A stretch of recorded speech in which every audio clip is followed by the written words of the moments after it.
जनक उवाच कथं ज्ञानम् अवाप्नोति कथं मुक्तिर्भविष्यति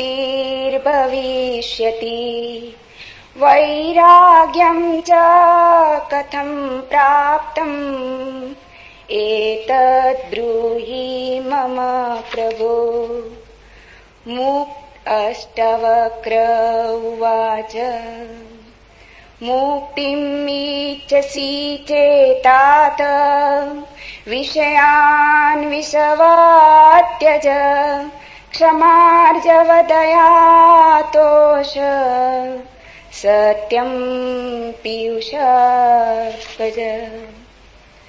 न पृथ्वी न जलं न अग्निः वायुद्यो न वा भवान् येषां साक्षिणम् आत्मानं चिद्रूपं विद्धि मुक्ते। यदि देहं पृथक्कृत्य चित्ति विश्राम्यतिष्ठसि अधुनैव सुखी शान्तो बन्धमुक्तो भविष्यसि। न त्वं विप्रादिको वर्णो नाश्रमी नाक्षगोचर असङ्गोऽसि निराकारो विश्वसाक्षी सुखी भव। धर्माधर्मौ सुखं दुःखं मानसानि न ते विभो न कर्तासि न भोक्तासि मुक्त एवासि सर्वदा।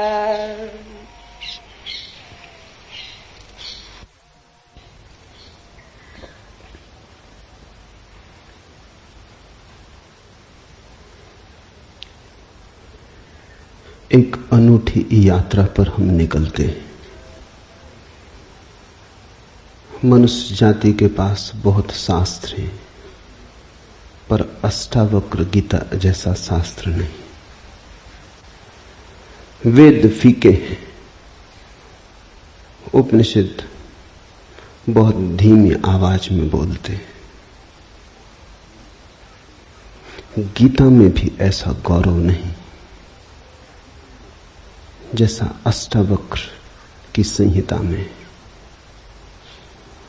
कुछ बात ही अनूठी है। सबसे बड़ी बात तो यह है कि न समाज, न राजनीति, न जीवन की किसी और व्यवस्था का कोई प्रभाव अष्टावक्र के वचनों पर है। इतना शुद्ध भावातीत वक्तव्य है, समय और काल से अतीत, दूसरा नहीं। शायद इसीलिए अष्टावक्र की गीता, अष्टावक्र की संहिता का बहुत प्रभाव नहीं पड़ा। कृष्ण की गीता का बहुत प्रभाव पड़ा। पहला कारण, कृष्ण की गीता समन्वय है। सत्य की उतनी चिंता नहीं जितनी समन्वय की चिंता है। समन्वय का आग्रह इतना गहरा है कि अगर सत्य थोड़ा खो भी जाए तो कृष्ण राजी है। कृष्ण की गीता खिचड़ी जैसी है, इसलिए सभी को भाती है, क्योंकि सभी का कुछ ना कुछ उसमें मौजूद है। ऐसा कोई संप्रदाय खोजना मुश्किल है जो गीता में अपनी वाणी न खोज ले। ऐसा कोई व्यक्ति खोजना मुश्किल है जो गीता में अपने लिए कोई सहारा न खोज ले। इन सब के लिए अष्टावक्र की गीता बड़ी कठिन होगी। अष्टावक्र समन्वयवादी नहीं, सत्यवादी है। सत्य जैसा है वैसा कहा है, बिना किसी लाग लपेट के। सुनने वाले की चिंता नहीं, सुनने वाला समझेगा नहीं समझेगा इसकी भी चिंता नहीं। सत्य का ऐसा शुद्धतम वक्तव्य न पहले कहीं हुआ न फिर बाद में कभी हो सका। कृष्ण की गीता लोगों को प्रिय है क्योंकि अपना अर्थ निकाल लेना बहुत सुगम है। कृष्ण की गीता काव्यात्मक है। 2 2 5 भी हो सकते हैं, 2 2 3 भी हो सकते हैं। अष्टावक्र के साथ कोई खेल संभव नहीं, वहां 2 2 4 ही होते। अष्टावक्र का वक्तव्य शुद्ध गणित का वक्तव्य, वहां काव्य को जरा भी जगह नहीं, वहां कविता के लिए जरा सी भी छूट नहीं। जैसा है वैसा कहा है, किसी तरह का समझौता नहीं। कृष्ण की गीता पढ़ो तो भक्त अपना अर्थ निकाल लेता है, क्योंकि कृष्ण ने भक्ति की भी बात की। कर्मयोगी अपना अर्थ निकाल लेता है, क्योंकि कृष्ण ने कर्मयोग की भी बात की है। ज्ञानी अपना अर्थ निकाल लेता है, क्योंकि कृष्ण ने ज्ञान की भी बात की है। कृष्ण कहीं भक्ति को सर्वश्रेष्ठ कहते हैं, कहीं ज्ञान को सर्वश्रेष्ठ कहते हैं, कहीं कर्म को सर्वश्रेष्ठ कहते हैं। कृष्ण का वक्तव्य बहुत राजनीतिक है। वो राजनेता थे, कुशल राजनेता थे। सिर्फ राजनेता थे इतना ही कहना उचित नहीं, कुटिल राजनीतिज्ञ थे, डिप्लोमेट थे। उनके वक्तव्य में बहुत सी बातों का ध्यान रखा गया, इसलिए सभी को गीता भा जाती है। इसलिए तो गीता पर हजारों टीकाएं हैं, अष्टावक्र पर कोई चिंता नहीं करता, क्योंकि अष्टावक्र के साथ राजी होना हो तो तुम्हें अपने को छोड़ना पड़ेगा। बेशर्त तुम अपने को न ले जा सकोगे, तुम पीछे रहोगे तो ही जा सकोगे। कृष्ण के साथ तुम अपने को ले जा सकते हो। कृष्ण के साथ तुम्हें बदलने की कोई भी जरूरत नहीं। कृष्ण के साथ तुम मौजू पड़ सकते हो। इसलिए सभी सांप्रदायिकों ने कृष्ण की गीता पर टीकाएं लिखी। शंकर ने, रामानुज ने, निम्बारक ने, बल्लभ ने, सबने अपने अर्थ निकाल लिए। कृष्ण ने कुछ ऐसी बात कही है जो बहुअर्थी है, इसलिए मैं कहता हूं काव्यात्मक है। कविता में से मन चाहे अर्थ निकल सकते हैं। कृष्ण का वक्तव्य ऐसा है जैसे वर्षा में बादल गिरते, जो चाहो देख लो। कोई देखता हाथी की सूंड, कोई चाहे गणेश जी को देख ले। किसी को कुछ भी नहीं दिखाई पड़ता, वो कहता कहां की फिजूल बातें कर रहे हो। बादल है, धुआं, इसमें कैसी आकृतियां देख रहे हो। पश्चिम में वैज्ञानिक मन के परीक्षण के लिए स्याही के धब्बे ब्लॉटिंग पेपर पर डाल देते हैं और व्यक्ति को कहते हैं देखो इसमें क्या दिखाई पड़ता है। व्यक्ति गौर से देखता है, उसे कुछ ना कुछ दिखाई पड़ता है। वहां कुछ भी नहीं, सिर्फ ब्लॉटिंग पेपर पर स्याही के धब्बे बेतरतीब फेंके गए, सोच विचार के भी फेंके नहीं गए हैं, ऐसे ही बोतल उड़ेल दी है। लेकिन देखने वाला कुछ ना कुछ खोज लेता है।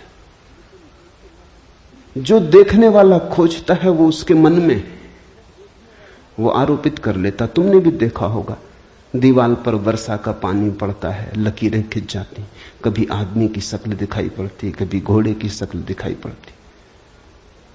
तुम जो देखना चाहते हो आरोपित कर लेते हो। रात के अंधेरे में कपड़ा टंगा है, भूत प्रेत दिखाई पड़ जाते। कृष्ण की गीता ऐसी ही है, जो तुम्हारे मन में है दिखाई पड़ जाएगा। तो शंकर ज्ञान देख लेते हैं, रामानुज भक्ति देख लेते हैं, तिलक कर्म देख लेते हैं, और सब अपने घर प्रसन्नचित्त लौट आते कि ठीक कृष्ण वही कहते हैं जो हमारी मान्यता है। इमर्सन ने लिखा है कि एक बार एक पड़ोसी प्लेटो की किताबें उनसे मांग के ले गया। अब प्लेटो 2000 साल पहले हुआ और दुनिया के थोड़े से अनूठे विचारकों में से एक। कुछ दिनों बाद इमर्सन ने कहा किताबें पढ़नी हो तो वापस करने। वो पड़ोसी लौटा गया। इमर्सन ने पूछा कैसी लगी। उस आदमी ने कहा कि ठीक, इस आदमी प्लेटो के विचार मुझसे मिलते जुलते। कई दफे तो मुझे ऐसा लगा कि इस आदमी को मेरे विचारों का पता कैसे चल गया। प्लेटो 2000 साल पहले हुआ है। इसको शक हो रहा है कि इसने कहीं मेरे विचार तो नहीं चुरा लिए। कृष्ण में ऐसा शक बहुत बार होता है, इसलिए कृष्ण पर सदियां बीत गईं, टीकाएं चलती जाती, हर सदी अपना अर्थ खोज लेती है, हर व्यक्ति अपना अर्थ खोज लेता है। कृष्ण की गीता स्याही के धब्बों जैसी एक कुशल राजनीतिज्ञ का वक्तव्य है। अष्टावक्र की गीता में तुम कोई अर्थ ना खोज पाओगे। तुम अपने को छोड़ के चलोगे तो ही अष्टावक्र की गीता स्पष्ट होगी। अष्टावक्र का सुस्पष्ट संदेश है, उसमें जरा भी तुम अपनी व्याख्या ना डाल सकोगे, इसलिए लोगों ने टीकाएं नहीं लिखी। टीका लिखने की जगह नहीं है, तोड़ने मड़ोड़ने का उपाय नहीं है, तुम्हारे मन के लिए सुविधा नहीं है कि तुम कुछ डाल दो। अष्टावक्र ने इस तरह से वक्तव्य दिया है कि सदियां बीत गई, उस वक्तव्य में कोई कुछ जोड़ नहीं पाया, घटा नहीं पाया। बहुत कठिन है ऐसा वक्तव्य देना, शब्द के साथ ऐसी कुशलता बड़ी कठिन है। इसलिए मैं कहता हूं एक अनूठी यात्रा तुम शुरू कर रहे हो। अष्टावक्र में राजनीतिज्ञों की कोई उत्सुकता नहीं, न तिलक की, न अरविंद की, न गांधी की, न विनोबा की, किसी की कोई उत्सुकता नहीं, क्योंकि तुम अपना खेल न खेल पाओगे। तिलक को उकसाना है देशभक्ति, उठाना है कर्म का ज्वार। कृष्ण की गीता सहयोगी बन जाती। कृष्ण हर किसी को कंधा देने को तैयार है। कोई भी चला लो गोली उनके कंधे पर रख के, वो राजी। कंधा उनका, पीछे छिपने की तुम्हें सुविधा है, और उनके पीछे से गोली चलाओ तो गोली भी बहुमूल्य मालूम पड़ती। अष्टावक्र किसी को कंधे पे हाथ भी नहीं रखने देते। इसलिए गांधी की कोई उत्सुकता नहीं, तिलक की कोई उत्सुकता नहीं, अरविंद विनोबा को कुछ लेना देना नहीं, क्योंकि तुम कुछ थोप ना सकोगे। राजनीति की सुविधा नहीं है। अष्टावक्र राजनीतिक पुरुष नहीं, ये पहली बात ख्याल में रख लेनी जरूरी है। ऐसा सुस्पष्ट खुले आकाश जैसा वक्तव्य जिसमें बादल है ही नहीं, तुम कोई आकृति देख ना पाओगे, आकृति छोड़ोगे, सब बनोगे निराकार, अरूप के साथ जोड़ोगे संबंध, तो अष्टावक्र समझ में आएंगे। अष्टावक्र समझना चाहो तो ध्यान की गहराई में उतरना होगा, कोई व्याख्या से काम होने वाला नहीं। और ध्यान के लिए भी अष्टावक्र नहीं कहते कि तुम बैठ के राम राम जपो। अष्टावक्र कहते हैं तुम कुछ भी करो वो ध्यान ना होगा। करता जहां है वहां ध्यान कैसा? जब तक करना है तब तक भ्रांति है, जब तक करने वाला मौजूद है तब तक अहंकार मौजूद है। अष्टावक्र कहते हैं साक्षी हो जाना है ध्यान। जहां करता छूट जाता तुम सिर्फ देखने वाले रह जाते। दृष्टा मात्र, दृष्टा मात्र हो जाने में ही दर्शन है, दृष्टा मात्र हो जाने में ही ध्यान है, दृष्टा मात्र हो जाने में ही ज्ञान है। इसके पहले कि हम सूत्र में उतरे, अष्टावक्र के संबंध में कुछ बातें समझ लेनी जरूरी है। ज्यादा पता नहीं, क्योंकि न तो वे सामाजिक पुरुष थे न राजनीतिक, तो इतिहास में कोई उल्लेख नहीं है। बस थोड़ी सी घटनाएं ज्ञात हैं, वो भी बड़ी अजीब, भरोसा करने योग्य नहीं, लेकिन समझोगे तो बड़े गहरे अर्थ खुलेंगे। पहली घटना अष्टावक्र पैदा हुए उसके पहले की, पीछे का तो कुछ पता नहीं। गर्भ की घटना। पिता बड़े पंडित, अष्टावक्र मां के गर्भ में पिता रोज वेद का पाठ करते और अष्टावक्र गर्भ में सुनते। एक दिन अचानक गर्भ से आवाज आती कि रुको भी, ये सब बकवास है। ज्ञान इसमें कुछ भी नहीं, बस शब्दों का संग्रह। शास्त्र में ज्ञान कहां? ज्ञान स्वयं में। शब्द में सत्य कहां? सत्य स्वयं में।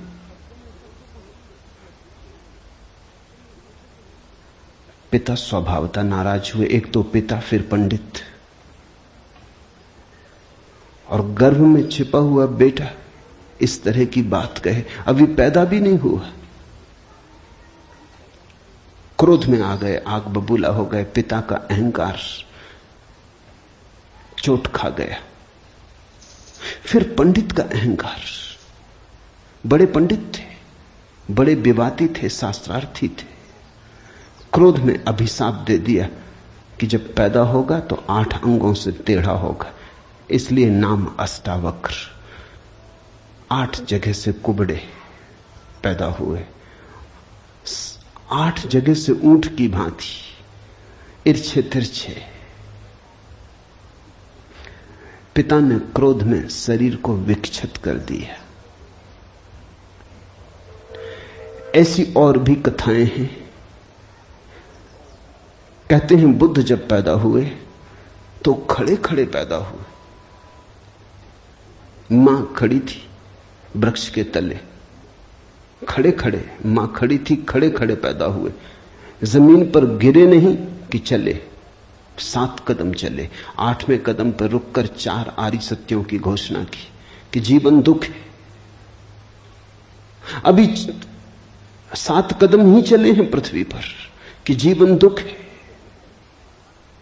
कि दुख से मुक्त होने की संभावना है, कि दुख मुक्ति का उपाय है, कि दुख मुक्ति की अवस्था है, निर्वाण की अवस्था है। लाओत्सु के संबंध में कथा है कि लाओत्सु बूढ़े पैदा हुए, 80 वर्ष के पैदा हुए, 80 वर्ष तक गर्भ में ही रहे। कुछ करने की चाह ही न थी तो गर्भ से निकलने की चाह भी न हुई। कोई वासना ही न थी तो संसार में आने की भी वासना न हुई। जब पैदा हुए तो सफेद बाल थे, 80 वर्ष के बूढ़े थे।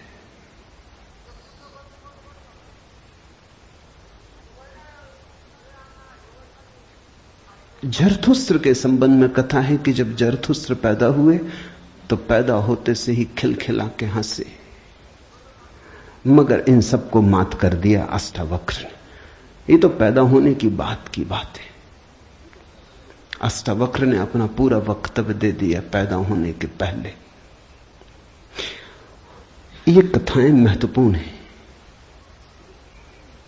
इन कथाओं में इन व्यक्तियों के जीवन की सारी सार संपदा है, निचोड़ है। बुद्ध ने जो जीवन भर में कहा उसका निचोड़। बुद्ध ने अष्टांगिक मार्ग का उपदेश दिया तो 7 कदम चले, 8वें पर रुक गए। 8 अंग हैं कुल। पहुंचने की अंतिम अवस्था है सम्यक समाधि। उस समाधि की अवस्था में ही पता चलता है जीवन के पूरे सत्य का। वो 4 आर्य सत्यों की घोषणा करती। लाओत्सु बूढ़ा पैदा हुआ। लोगों को 80 साल लगते हैं, तब भी ऐसी समझ नहीं आ पाती। बूढ़े होकर भी लोग बुद्धिमान कहां हो पाते। बूढ़ा होना और बुद्धिमान होना पर्यायवाची तो नहीं। बाल तो धूप में भी पकाए जा सकते हैं। लाओत्सु की कथा इतना ही कहती है कि अगर जीवन में त्वरा हो तीव्रता हो तो जो 80 साल में घटता है वो एक क्षण में घट सकता है। प्रज्ञा की तीव्रता हो तो एक क्षण में घट सकता है। बुद्धि मलिन हो तो 80 साल में भी कहां घटता है। जरथुस्त्र जन्म के साथ ही हंसे। जरथुस्त्र का धर्म अकेला धर्म है दुनिया में जिसको हंसता हुआ धर्म कह सकते। अति पार्थिव पृथ्वी का धर्म है। इसलिए तो पारसी दूसरे धार्मिकों को धार्मिक नहीं मालूम होते, नाचते गाते प्रसन्न। जरथुस्त्र का धर्म हंसता हुआ धर्म है, जीवन के स्वीकार का धर्म है, निषेध नहीं है, त्याग नहीं है। तुमने कोई पारसी साधु देखा? नंग धड़ंग खड़ा हो जाए, छोड़ दे, धूप में खड़ा हो जाए, धूनी रमा के बैठ जाए? नहीं, पारसी धर्म में जीवन को सताने, कष्ट देने की कोई व्यवस्था नहीं। जरथुस्त्र का सारा संदेश यही है कि जब हंसते हुए परमात्मा को पाया जा सकता है तो रोते हुए क्यों पाना।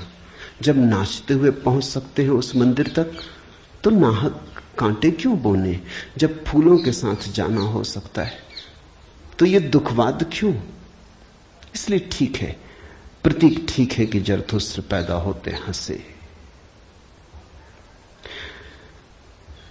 इन कथाओं में इतिहास मत खोजना, ऐसा हुआ है ऐसा नहीं है, लेकिन इन कथाओं में एक बड़ा गहरा अर्थ है। तुम्हारे पास एक बीज पड़ा है, जब तुम बीज को देखते हो तो इससे पैदा होने वाले फूल की कोई भी तो खबर नहीं मिलती। ये क्या हो सकता है इसकी भनक भी तो नहीं आती। ये कमल बनेगा, खिलेगा, जल में रहेगा और जल से अछूता रहेगा, सूरज की किरणों पर नाचेगा और सूरज भी ईर्ष्यालु होगा इसके सौंदर्य से, इसकी कोमलता से, इसके अपूर्व गरिमा, इसके प्रसाद से, इसकी सुगंध आकाश में उड़ेगी। ये बीज को देखकर तो पता भी नहीं चलता। बीज को तो देख के इसकी कोई कल्पना भी नहीं कर सकता, अनुमान भी नहीं कर सकता। लेकिन एक दिन ये घटता है तो दो तरह से हम सोच सकते हैं। या तो हम बीज को पकड़ लें जोर से और हम कहें जो बीज में दिखाई नहीं पड़ा वो कमल में भी घट नहीं सकता। ये भ्रम है, ये धोखा है, ये झूठ है। जिनको हम तर्कनिष्ठ कहते हैं, संदेहशील कहते हैं, उनका यही आधार है। वो कहते हैं जो बीज में नहीं दिखाई पड़ा वो फूल में हो नहीं सकता, कहीं भ्रांति हो रही है। इसलिए संदेहशील व्यक्ति बुद्ध को मान नहीं पाता, महावीर को स्वीकार नहीं कर पाता, जीसस को अंगीकार नहीं कर पाता, क्योंकि वो कहते हैं हमने जाना इनको। जीसस अपने गांव में आए, बड़े हैरान हुए, गांव के लोगों ने कोई चिंता ही न की। जीसस का वक्तव्य है कि पैगंबर की अपने गांव में पूजा नहीं होती। कारण क्या रहा होगा, क्यों नहीं होती गांव में पूजा पैगंबर की? गांव के लोगों ने बचपन से देखा, बड़े ही जोसेफ का लड़का है, लकड़ियां ढोते देखा, रिंदा चलाते देखा, लकड़ियां चीरते देखा, पसीने से लथपथ देखा, सड़कों पर खेलते देखा, झगड़ते देखा। गांव के लोग इसे बचपन से जानते हैं, बीज की तरह देखा। आज अचानक ये हो कैसे सकता है कि परमात्मा का पुत्र हो गए? नहीं, जिसने बीज को देखा है वो फूल को मान नहीं पाता। वो कहता है जरूर धोखा होगा, बेईमानी होगी, ये आदमी पाखंडी है। बुद्ध अपने घर वापस लौटे तो पिता, सारी दुनिया को जो दिखाई पड़ रहा था वो पिता को दिखाई नहीं पड़ा। सारी दुनिया अनुभव कर रही थी एक प्रकाश, दूर दूर तक खबरें जा रही थी, दूर देशों से लोग आने शुरू हो गए थे। लेकिन जब वापस बुद्ध घर आए 12 साल बाद, तो पिता ने कहा मैं तुझे अभी भी क्षमा कर सकता हूं, यद्यपि तूने काम तो बुरा किया है, सताया तो तूने हमें, अपराध तो तूने किया, लेकिन मेरे पास पिता का हृदय, मैं माफ कर दूंगा, द्वार तेरे लिए खुले, मगर फेंक ये भिक्षा का पात्र, हटा ये भिक्षु का वेश, ये सब नहीं चलेगा। तो वापस लौटा, ये राज्य तेरा है, मैं बूढ़ा हो गया, इसको कौन संभालेगा? हो गया बचपना बहुत, अब बंद करो ये सब खेल। बुद्ध ने कहा, कृपा कर मुझे देखें तो, जो गया था वो वापस नहीं आया है, ये कोई और ही आया है जो आपके घर पैदा हुआ था, वही वापस नहीं आया है, ये कोई और ही आया है, बीज फूल होके आया है। गौर से तो देखो, पिता ने कहा तू मुझे सिखाने चला है। पहले दिन से जब तू पैदा हुआ था तब से तुझे जानता हूं। किसी और को धोखा देना, किसी और को समझा लेना, भ्रम में डाल देना, मुझे तू भ्रम में न डाल पाएगा। मैं फिर कहता हूं, मैं तुझे भली भांति जानता हूं, मुझे कुछ सिखाने को चेष्टा मत कर, क्षमा करने को मैं राजी हूं। बुद्ध ने कहा, आप और मुझे जानते हैं, मैं तो स्वयं को भी नहीं जानता था, अभी अभी किरणें उतरी हैं और स्वयं को जानो। क्षमा करे, लेकिन यह मुझे कहना ही पड़ेगा कि जिसको आपने देखा वो मैं नहीं हूं, और जहां तक आपने देखा वो मैं नहीं हूं। बाहर बाहर आपने देखा, भीतर आपने कहां देखा? मैं आपसे पैदा हुआ हूं, लेकिन आपने मुझे निर्मित नहीं किया। मैं आपसे आया हूं जैसे एक रास्ते से कोई राहगीर आता है, लेकिन रास्ता और राहगीर का क्या लेना देना? कल रास्ता कहने लगे कि मैं तुझे पहचानता हूं, तू मेरे ही से तो होकर आया, ऐसे ही आप कह रहे हैं, आपके पहले भी मैं था, जन्मों जन्मों से मेरी यात्रा चल रही, आपसे गुजरा जरूर, ऐसा मैं औरों से भी गुजरा हूं, और भी मेरे पिता थे, और भी मेरी माताएं थी, लेकिन मेरा होना बड़ा अलग थलग है, कठिन है, बहुत अति कठिन है। अगर बीज देखा तो फूल पे भरोसा नहीं आता। एक तो ढंग है अश्रद्धालु का, तर्कवादी का, संदेहशील का, कि वो कहता है बीज को हम पहचानते हैं तो फूल हो नहीं सकता, हम कीचड़ को जानते हैं, उस कीचड़ से कमल हो कैसे सकता है? सब गलत, सपना होगा, भ्रांति होगी, किसी मोहजाल में पड़ गए होगे, किसी ने धोखा दे दिया, कोई जादू, कोई तिलिस्म। एक तो ये रास्ता है, एक रास्ता है श्रद्धालु का, प्रेमी का, भक्त का, सहानुभूति से भरे हृदय का। वो फूल को देखता है और फूल से पीछे की तरफ यात्रा करता है। वो कहता है जब फूल में ऐसा सुगंध हुई, जब फूल में ऐसी विभा प्रकट हुई, जब फूल में ऐसी प्रतिभा, जब फूल में ऐसा कुंवारापन दिखा, तो जरूर बीज में भी रहा होगा, क्योंकि जो फूल में हुआ है वो बीज में न हो तो हो ही नहीं सकता। ये सारी कथाएं घटी हैं, ऐसा नहीं। जिन्होंने अष्टावक्र के फूल को देखा, उनको यह ख्याल में आया कि जो आज हुआ है वो कल भी रहा होगा, छिपा था, अवगुंठित था, पर्दे में पड़ा था। जो आज है, अंत में है, वो प्रथम भी रहा होगा। जो मृत्यु के क्षण में दिखाई पड़ रहा है, वो जन्म के क्षण में भी मौजूद रहा होगा, अन्यथा पैदा कैसे होता? तो एक तो ढंग है फूल से पीछे की तरफ देखना, और एक है बीज से आगे की तरफ देखना। गौर से देखो तो दोनों में सारसूत्र एक ही है, दोनों की आधार भित्ति एक ही है, लेकिन कितना जमीन आसमान का अंतर हो जाता है। जो बीज वाला है वो भी ये कह रहा है कि जो बीज में नहीं है वो फूल में कैसे हो सकता है, ये उसका तर्क है। फूल वाला भी यही कह रहा है, वो कह रहा है जो फूल में है वो बीज में भी होना ही चाहिए। दोनों का तर्क तो एक है, लेकिन दोनों के देखने के ढंग अलग है। बड़ी अड़चन। मुझसे कोई पूछता था कि आपके साथ बचपन में बहुत लोग पढ़े होंगे, स्कूल में, कॉलेज में, वे दिखाई नहीं पड़ते, वे कैसे दिखाई पड़ सकते? उनको बड़ी अड़चन है, वो भरोसा नहीं कर सकते, अति कठिन है उन्हें। कल ही मेरे पास रायपुर से किसी ने एक अखबार भेजा, श्री हरशंकर परसाई ने एक लेख मेरे खिलाफ लिखा है।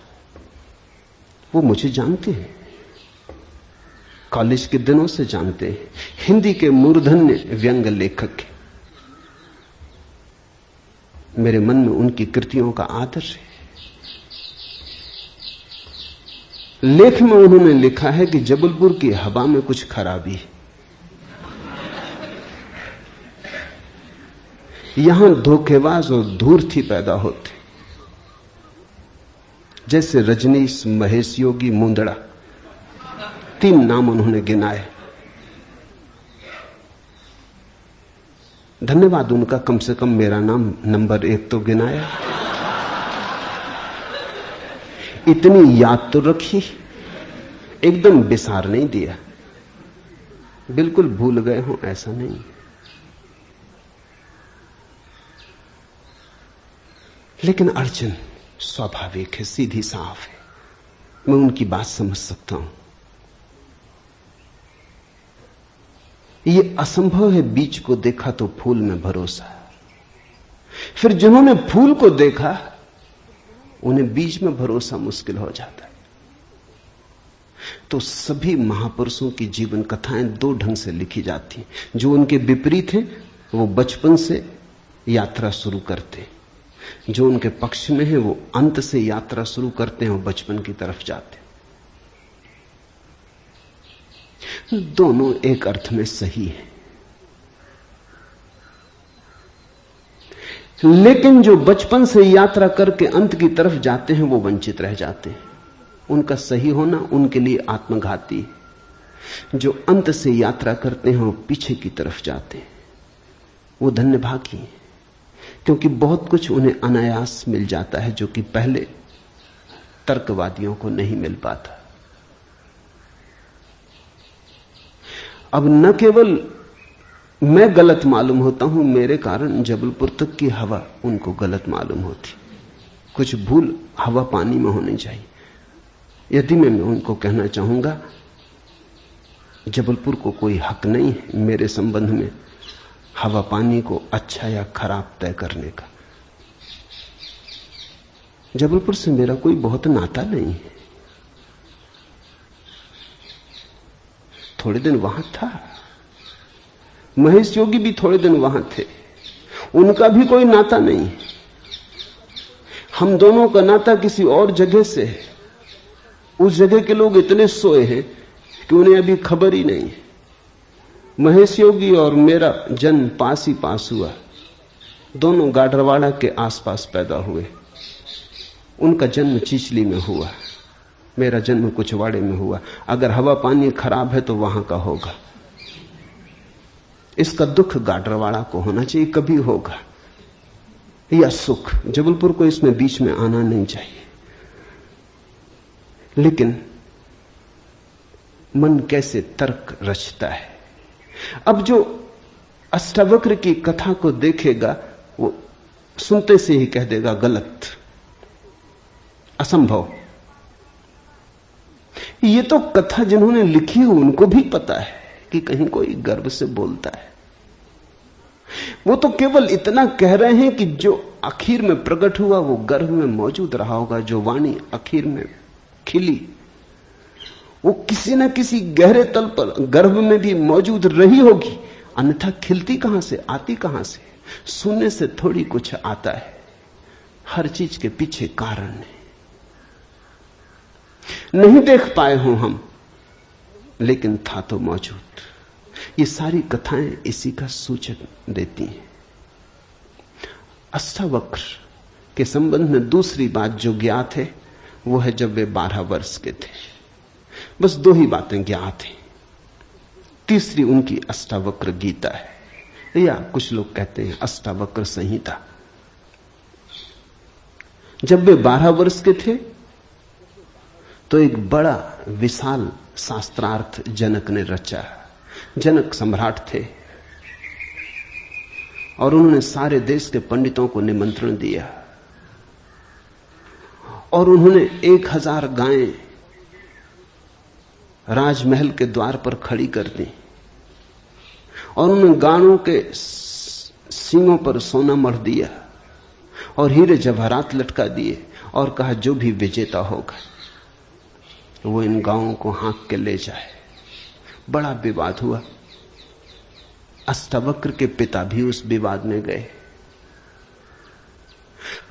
खबर आई सांझ होते होते कि पिता हार रहे हैं। सबसे तो जीत चुके थे, वंदिन नाम के एक पंडित से हारे जा रहे हैं। ये खबर सुन के अष्टावक्र भी राजमहल पहुंच गया। सभा सजी थी। विवाद अपनी आखिरी चरम अवस्था में था। निर्णायक घड़ी करीब आती थी।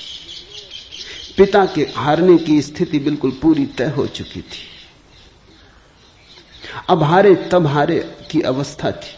अष्टावक्र दरबार में भीतर चला गया। पंडितों ने उसे देखा। महापंडित इकट्ठे थे। उसका 8 अंगों से टेढ़ा मेढ़ा शरीर, वो चलता तो भी देख के लोगों को हंसी आती। उसका चलना भी बड़ा हास्यास्पद था। सारी सभा हंसने लगी। अष्टावक्र भी खिल के हंसा। जनक ने पूछा, और सब हंसते हैं वो तो मैं समझ गया क्यों हंसते, लेकिन बेटे तू क्यों हंसा? अष्टावक्र ने कहा, मैं इसलिए हंस रहा हूं कि इन चम्हारों की सभा में सत्य का निर्णय हो रहा है। बड़ा आदमी अनूठा रहा होगा। ये चम्हार यहां क्या कर रहे हैं? सन्नाटा छा गया। चम्हार? सम्राट ने पूछा, तेरा मतलब? उसने कहा, सीधी सी बात है, इनको चमड़ी ही दिखाई पड़ती है, मैं नहीं दिखाई पड़ता। मुझसे सीधा साधा आदमी खोजना मुश्किल है, वो तो इनको दिखाई ही नहीं पड़ता। इनको आड़ा टेढ़ा शरीर दिखाई पड़ता है। ये चम्हार है, ये चमड़ी के पारखी। राजन, मंदिर के टेढ़े होने से कहीं आकाश टेढ़ा होता है?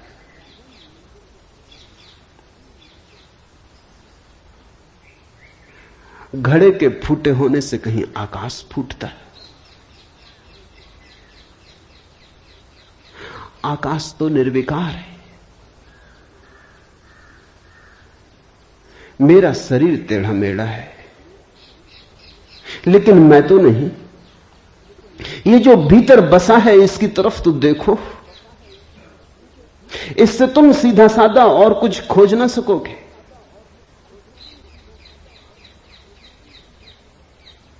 ये बड़ी चौंकाने वाली घोषणा थी। सन्नाटा छा गया होगा।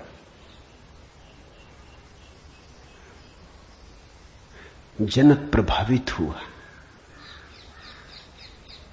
झटका खाया। निश्चित ही कहां चम्हारों की भीड़ इकट्ठी करके बैठा है। खुद पे भी पश्चाताप हुआ, अपराध लगा कि मैं भी हंसा। उस दिन तो कुछ न कहते बना, लेकिन दूसरे दिन सुबह जब सम्राट घूमने निकला था तो राह पर अष्टावक्र दिखाई पड़ा। उतरा, घोड़े से पैरों में गिर पड़ा। सबके सामने तो हिम्मत न जुटा पाया। एक दिन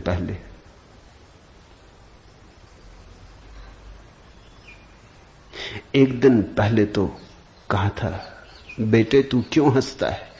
12 साल का लड़का था। उम्र तौली थी, आज उम्र नहीं तौली। आज घोड़े से उतर गया, पैर पर गिर पड़ा, साष्टांग दंडवत,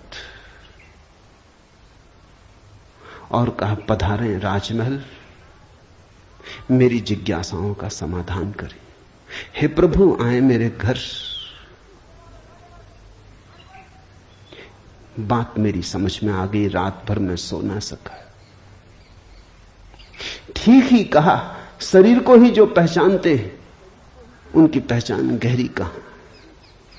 आत्मा के संबंध में विवाद कर रहे हैं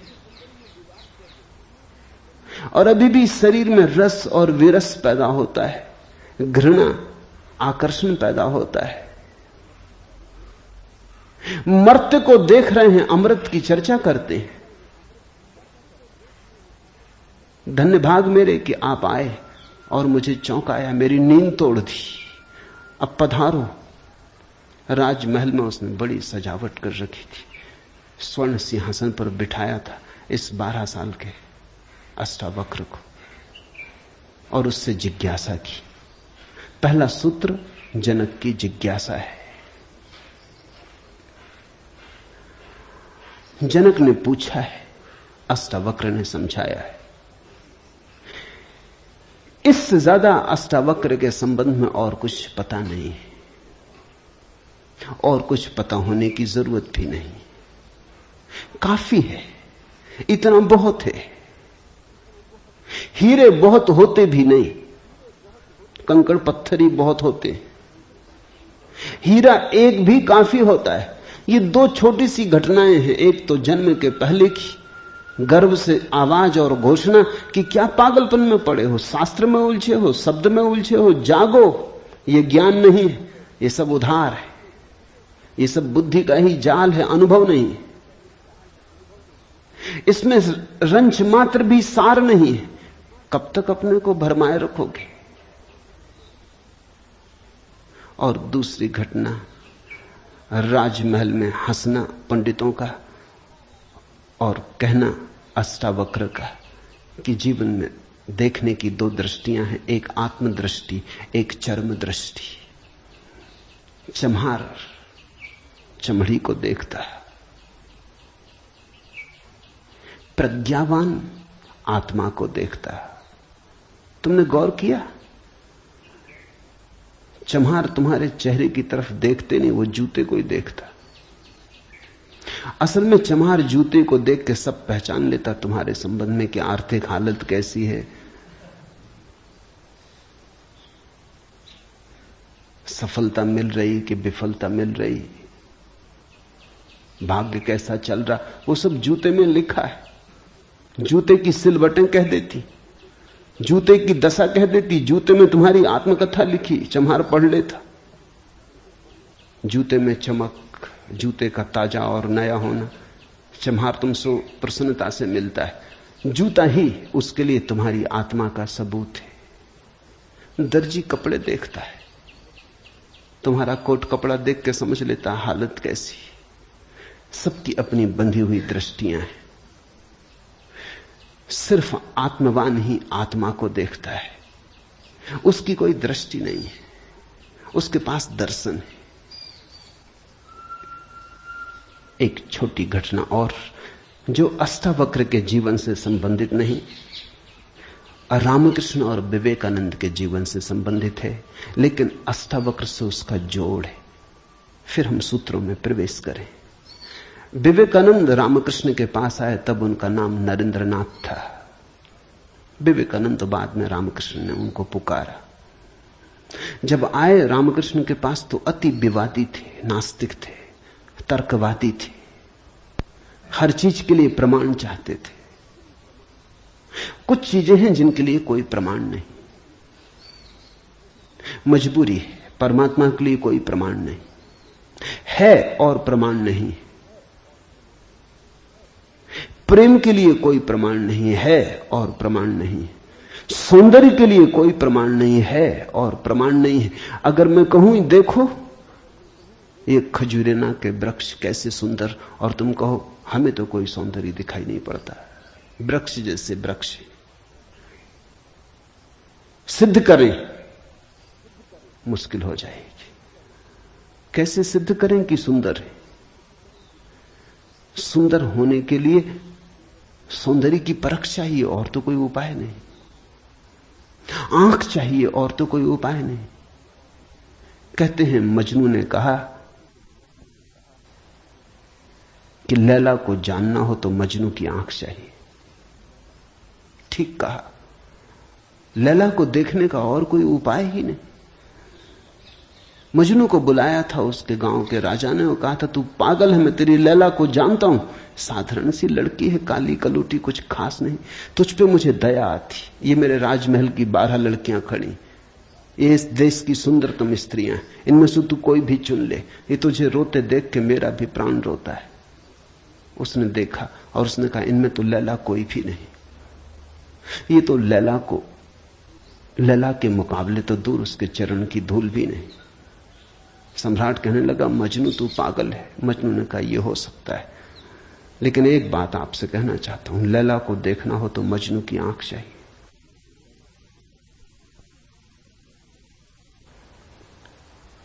कहा मजनू ने। अगर वृक्षों के सौंदर्य को देखना हो तो कला की आंख चाहिए और कोई प्रमाण नहीं। अगर किसी के प्रेम को पहचानना हो तो प्रेमी का हृदय चाहिए और कोई प्रमाण नहीं। और परमात्मा तो इस जगत के सारे सौंदर्य और सारे प्रेम और सारे सत्य का इकट्ठा नाम है।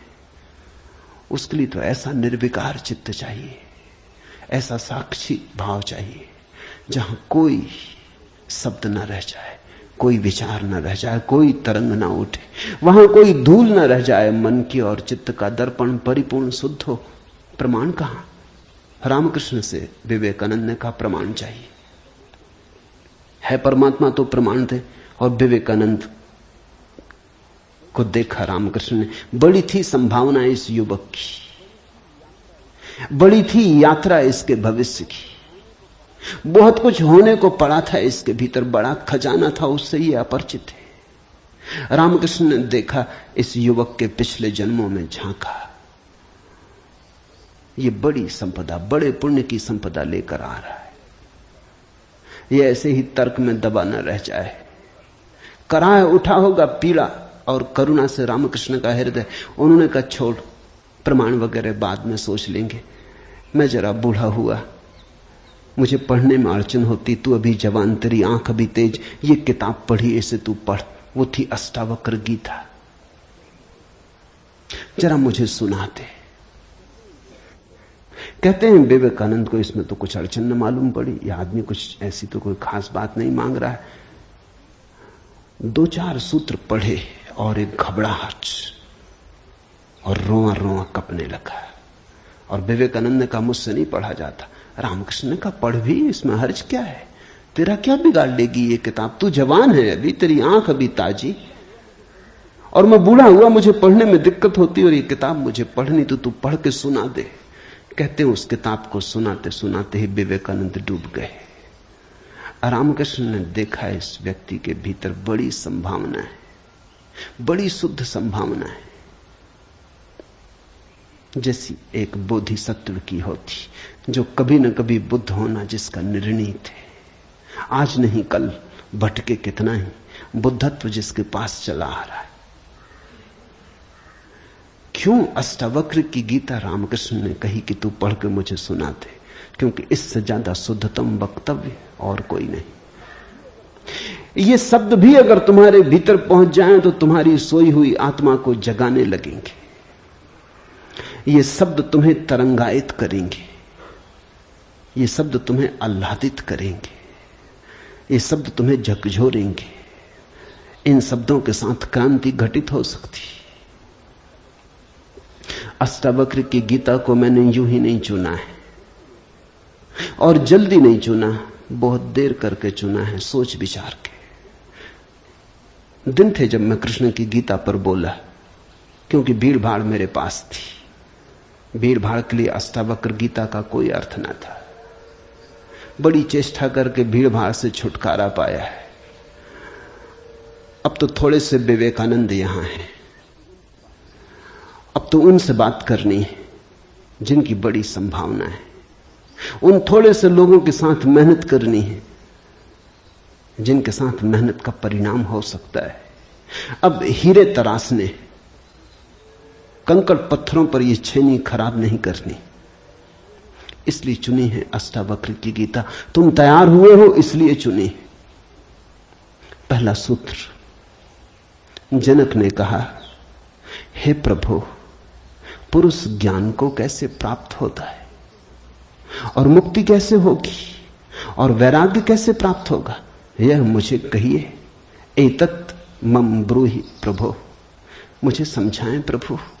12 साल के लड़के से सम्राट जनक का कहना, हे प्रभु, भगवान मुझे समझाएं। एतत् मम ब्रूहि, मुझे ना समझ को कुछ समझ दें, मुझे अज्ञानी को जगाएं। 3 प्रश्न पूछे हैं। कथम ज्ञानम, कैसे होगा ज्ञान? साधारणता तो हम सोचेंगे कि यह भी कोई पूछने की बात है, किताबों में भरा पड़ा है। जनक भी जानता था किताबों में भरा पड़ा है वो ज्ञान नहीं, वो केवल ज्ञान की धूल है, राख है। ज्ञान की ज्योति जब जलती है तो पीछे राख छूट जाती है, राख इकट्ठी होती चली जाती, शास्त्र बन जाती। वेद राख है। कभी जलते हुए अंगारे थे, ऋषियों ने उन्हें अपनी आत्मा में जलाया था, फिर राख रह गए। फिर राख संयोजित की जाती, संग्रहित की जाती, सुव्यवस्थित की जाती। जैसे जब आदमी मर जाता है तो हम उसकी राख इकट्ठी कर लेते हैं, उसको फूल कहते हैं। बड़े मजेदार लोग हैं जिंदगी में जिसको फूल नहीं कहा। उसकी हड्डी वड्डियां इकट्ठी कर लाते हैं, कहते फूल संजोला है, फिर संभाल कर रखते, मंजूसा बनाते।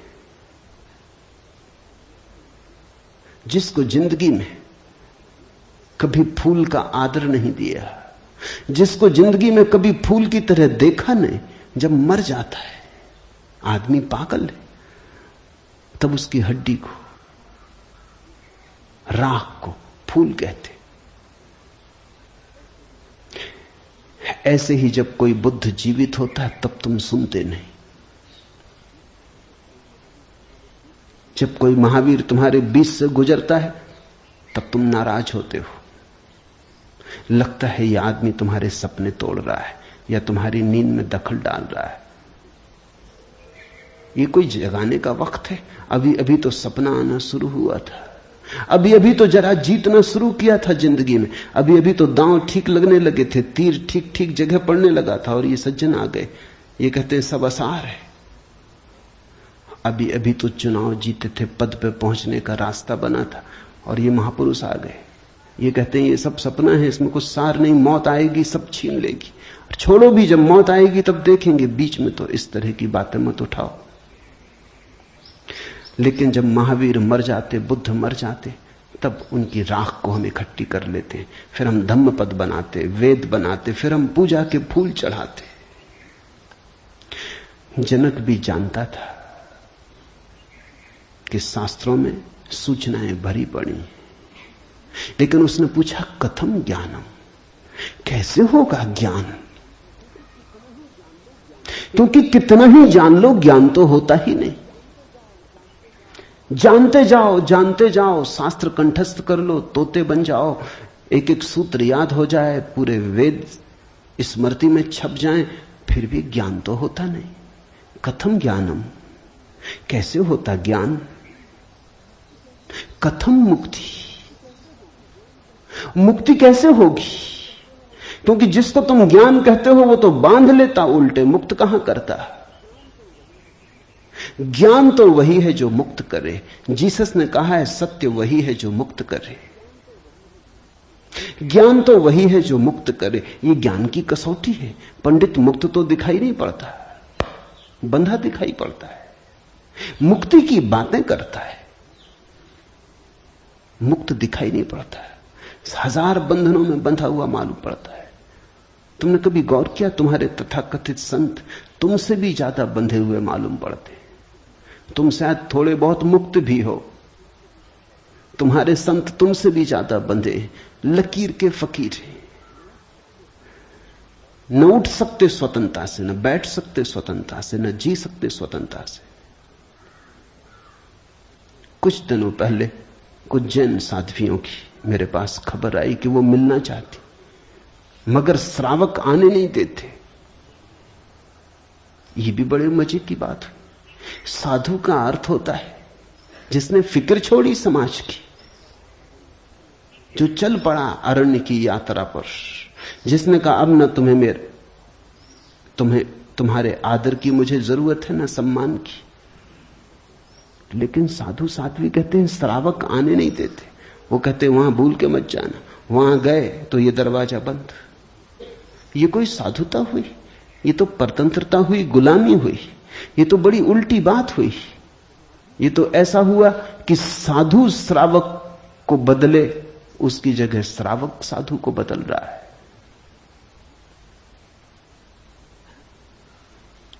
एक मित्र ने आके मुझे कहा, एक जैन साध्वी आपकी किताबें पढ़ती लेकिन चोरी से।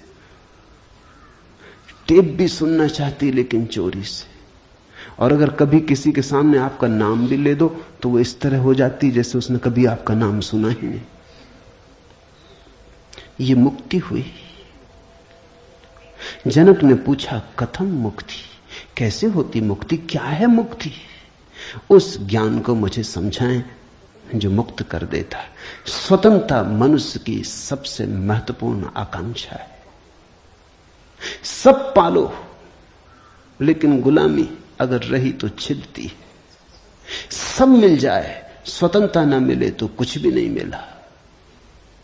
मनुष्य चाहता है खुला आकाश, कोई सीमा ना हो। वो मनुष्य की अंतरतम निगूढ़तम आकांक्षा है, जहां कोई सीमा ना हो, कोई बाधा ना हो। इसी को परमात्मा होने की आकांक्षा कहो, मोक्ष की आकांक्षा कहो। हमने ठीक शब्द चुना है, मोक्ष। दुनिया की किसी भाषा में ऐसा प्यारा शब्द नहीं। स्वर्ग, फिरदौस, इस तरह के शब्द हैं, लेकिन उन शब्दों में मोक्ष की कोई धुन नहीं है। मोक्ष का संगीत ही अनूठा है। उसका अर्थ ही केवल इतना है, ऐसी परम स्वतंत्रता जिस पर कोई बाधा नहीं है। स्वतंत्रता इतनी शुद्ध कि जिस पे कोई सीमा नहीं। पूछा जनक ने कैसे होगी मुक्ति और कैसे होगा वैराग्य? हे प्रभु मुझे समझाकर कहिए। अष्टावक्र ने गौर से देखा होगा जनक की तरफ, क्योंकि गुरु के लिए वही पहला काम है कि जब कोई जिज्ञासा करे तो वो गौर से देखे जिज्ञासा किस स्रोत से आती, पूछने वाले ने क्यों पूछा है। उत्तर तो तभी सार्थक हो सकता है जब प्रश्न क्यों किया गया है वो समझ में आ जाए, वो साफ हो जाए। ध्यान रखना, सद्ज्ञान को उपलब्ध व्यक्ति, सद्गुरु तुम्हारे प्रश्न का उत्तर नहीं देता, तुम्हें उत्तर देता है। तुम क्या पूछते हो इसकी फिक्र कम है, तुमने क्यों पूछा है, तुम्हारे पूछने के पीछे अंतर चेतन में छिपा हुआ जाल क्या है, तुम्हारे प्रश्नों की आड़ में वस्तुतः कौन सी आकांक्षा छिपी है।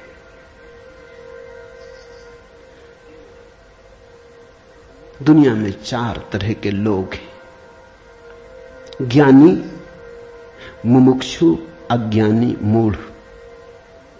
और दुनिया में 4 ही तरह की जिज्ञासाएं होती। ज्ञानी की जिज्ञासा तो निशब्द होती, कहना चाहिए ज्ञानी की जिज्ञासा तो जिज्ञासा होती ही नहीं। जान लिया, जानने को कुछ बचा नहीं, पहुंच गए, चित्त निर्मल हुआ, शांत हुआ, घर लौट आए, विश्राम में आ गए। तो ज्ञानी की जिज्ञासा तो जिज्ञासा जैसी होती ही नहीं। इसका यह अर्थ नहीं कि ज्ञानी सीखने को तैयार नहीं होता। ज्ञानी तो सरल छोटे बच्चे की भांति हो जाता है, सदा तत्पर सीखने को। जितना ज्यादा तुम सीख लेते हो उतनी ही सीखने की तत्परता बढ़ जाती। जितने तुम सरल और निष्कपट होते चले जाते हो उतने ही सीखने के लिए तुम खुल जाते हो। आए हवाएं तुम्हारे द्वार खुले पाती, आए सूरज तुम्हारे द्वार पर दस्तक नहीं देनी पड़ती, आए परमात्मा तुम्हें सदा तत्पर पाता है। ज्ञानी ज्ञान को संग्रहित नहीं करता, ज्ञानी सिर्फ ज्ञान की क्षमता को उपलब्ध होता है। इस बात को ठीक से समझ लेना, क्योंकि पीछे यह काम पड़ेगी। ज्ञानी का केवल इतना ही अर्थ है कि जो जानने के लिए बिल्कुल खुला है, जिसका कोई पक्षपात नहीं, जानने के लिए जिसके पास कोई पर्दा नहीं, जिसके पास जानने के लिए कोई पूर्व नियोजित योजना ढांचा नहीं। ज्ञानी का अर्थ है ध्यानी, जो ध्यानपूर्ण है। तो देखा होगा अष्टावक्र ने गौर से जनक में झांक के, ये व्यक्ति ज्ञानी तो नहीं, ये ध्यान को तो उपलब्ध नहीं हुआ है, अन्यथा इसकी जिज्ञासा मौन होती, उसमें शब्द ना होते। बुद्ध के जीवन में उल्लेख है, एक फकीर मिलने आया, एक साधु मिलने आया, एक परिव्राजक घुमक्कड़। उसने आके बुद्ध से कहा, पूछने योग्य शब्द मेरे पास नहीं, क्या पूछना चाहता हूं उसे शब्दों में बांधने की मेरे पास कोई कुशलता नहीं।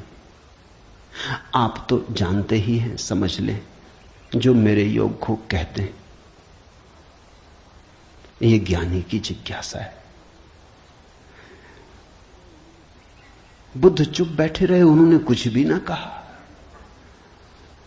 घड़ी भर बाद जैसे कुछ घटा, वो जो आदमी चुपचाप बैठा बुद्ध की तरफ देखता रहा था, उसकी आंख से आंसुओं की धार लग गई, चरणों में झुका, नमस्कार किया और कहा, धन्यवाद,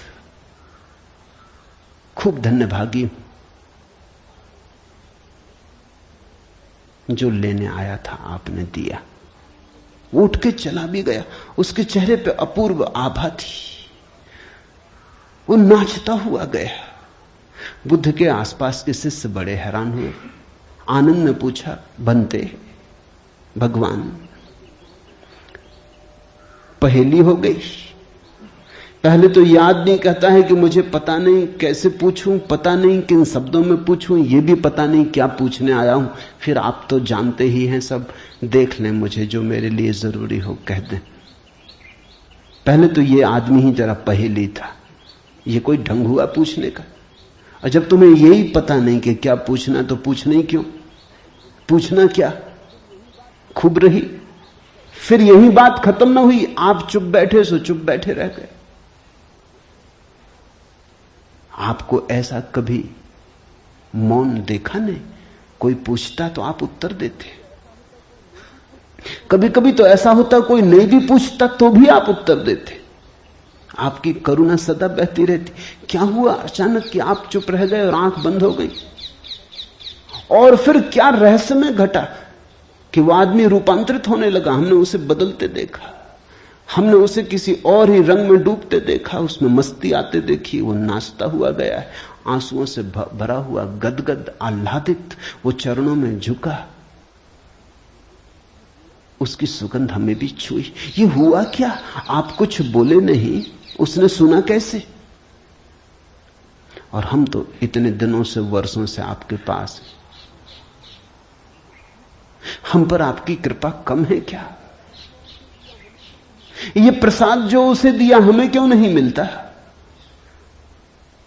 लेकिन ध्यान रहे, उतना ही मिलता है जितना तुम ले सकते हो। बुद्ध ने कहा, सुनो, घोड़े, आनंद से घोड़े की बात की क्योंकि आनंद छत्री था, बुद्ध का चचेरा भाई था और बचपन से ही घोड़े का बड़ा शौक था। उसे घुड़सवार था, प्रसिद्ध घुड़सवार था, प्रतियोगी था बड़ा।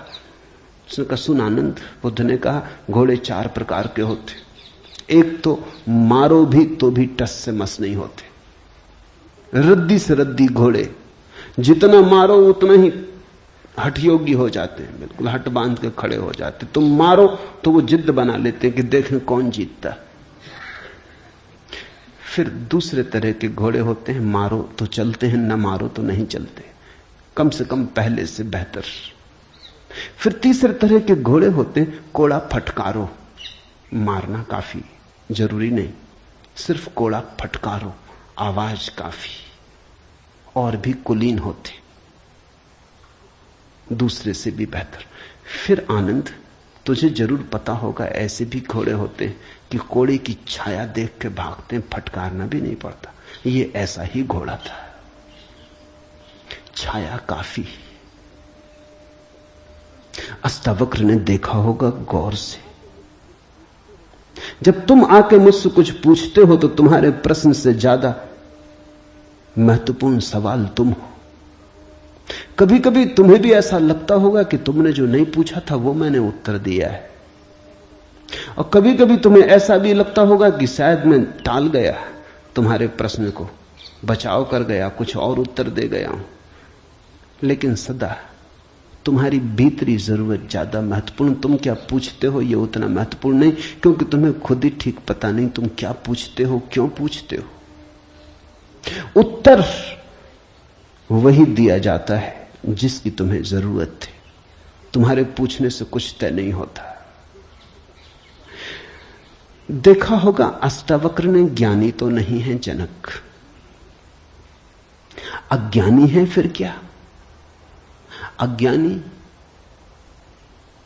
भी नहीं है, क्योंकि अज्ञानी तो अकड़ा से भरा होता है। अज्ञानी तो झुकना जानता ही नहीं। ये तो मुझ 12 साल की उम्र के लड़के के पैरों में झुक गया, साष्टांग दंडवत की। ये अज्ञानी के लिए असंभव है। अज्ञानी तो समझता है कि मैं जानता ही हूं, मुझे कौन समझाएगा। अज्ञानी अगर कभी पूछता भी है तो तुम्हें गलत सिद्ध करने को पूछता है, क्योंकि अज्ञानी तो ये मान के चलता है कि पता तो मुझे है ही, देखें इनको भी पता है या नहीं। अज्ञानी परीक्षा के लिए पूछता है। नहीं, इसकी आंखें जनक की तो बड़ी निर्मल है। मुझ 12 साल के अनजान अपरिचित लड़के को सम्राट होते हुए भी इसने कहा, एतत् मम ब्रूहि प्रभो, हे प्रभु मुझे समझा के कहें।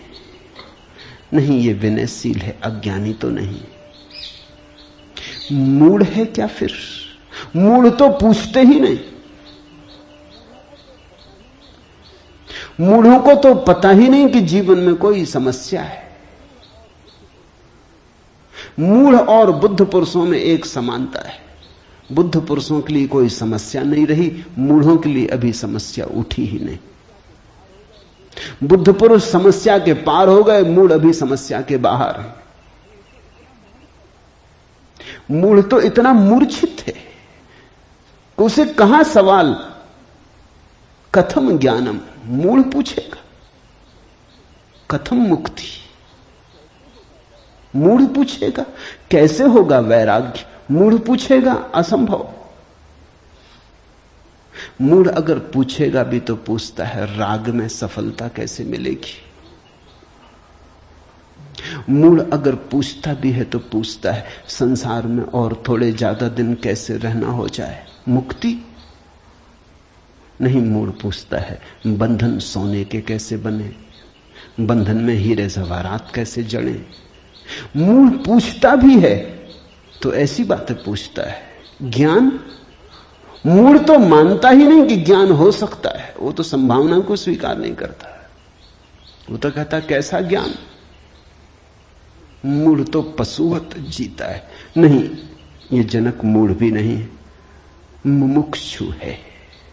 मुमुक्षु शब्द समझना जरूरी है। मोक्ष की आकांक्षा, मुमुक्षा। अभी मोक्ष के पास नहीं पहुंचा, ज्ञानी नहीं है। मोक्ष के प्रति पीठ करके नहीं खड़ा, मूढ़ नहीं है।